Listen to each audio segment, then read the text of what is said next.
করে দিল। এইবার বাবার বাড়ি থেকে মায়ের সাথে যোগাযোগ বন্ধ, বাবার সাথে যোগাযোগ বন্ধ। এই হিন্দু মেয়েটা মুসলমান হওয়ার পর আগের নাম ছিল অপর্ণা, বর্তমান নাম রেখেছে আয়েশা। বলেন আলহামদুলিল্লাহ।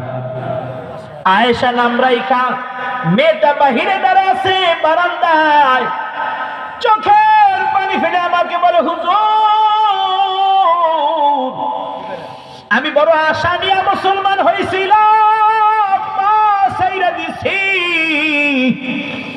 ইসলাম ধর্মের কথা শুইনা বাবা ছাইরা দিছি গো, ভাই ছাইরা দিছি, ঘর বাড়ি ভিটা মাটি সব ছাইরা দিছি। বোন তুমি চুপ করো, আমাকে একটু বলতে দাও, আমি হুজুরকে একটু বইলা কলিজাটা একটু ঠান্ডা করি। আমি বললাম, বোন আপনি বলেন, আড়ালে দাঁড়াইয়া বলেন, আমি একটু শুনতে চাই কি খবর।